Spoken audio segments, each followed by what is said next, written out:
ছেলেটা তোমাকে বলে এখানে যেও না, ওখানে যেও না, এটা করো না, সেটা করো না, এর সাথে কথা বলো না, ওর সাথে কথা বলো।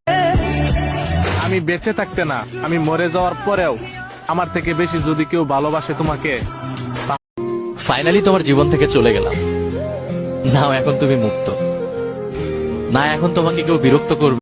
আমি এমন একজনকে ভালোবাসি যার জীবনে আমি থাকলেও কিছু না, আর না থাকলেও।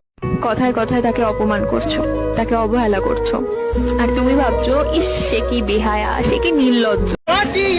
সাথে তোর কিছুদিন আসলে কি বলতো, তোমায় ভালোবাসতাম বলেই নিজে। প্রথম প্রথম তার ব্যবহার থেকে মনে হতো যে সে হয়তো অনেক ভালো। মনে রাখিস, মানুষ হারালে মানুষ পাবে, কিন্তু সেই মানুষটাকে পাবে না। একটাকে পুরুষের ভালোবাসা সব নারী বুঝতে পারে না, আর যে নারী বোঝে না তার মতো হয়তো হতভাগা নারী দুনিয়াতে কমই আছে। আপনি দেখবেন কি রাস্তায় অনেক পাগল বসে থাকে। প্রিয় নবী হযরত মুহাম্মদ সাল্লাল্লাহু আলাইহি ওয়াসাল্লাম বলেছেন, আমার উম্মতের মধ্যে কারো যদি এই 3টি রোগ হয় তাহলে বুঝতে হবে সেই ব্যক্তিটি জান্নাত। পম্পম, জি একটা কথা বলবো? হ্যাঁ বলো। টাকা দিবা? প্রতিদিন টাকা কইবা?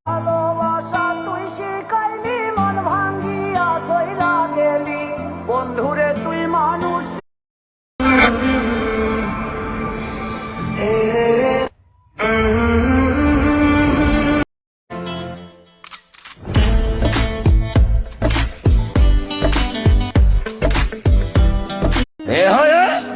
মহিলা, তোমার মুখ দেখলে পাপ হয়, তোমার হাত দেখলে পাপ হয়, তোমার পা দেখলে পাপ। নারী জাতি খুব ভয়াবহ জাতি। এই ছেলে, আজ থেকে তুমি কোনদিন আর কোন মেয়ের। রাসূল সাল্লাল্লাহু আলাইহি সাল্লাম বলছেন সবচেয়ে মানুষের জন্য ভয়াবহ। মহিলা, তুমি জাতিকে পাপী করে তোমার অঙ্গ প্রত্যঙ্গ জাতি।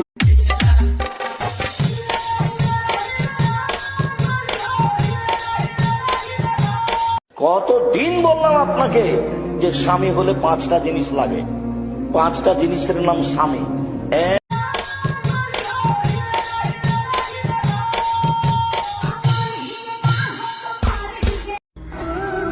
কংগ্রাচুলেশন, তুমি সেই মানুষটাকে হারালে।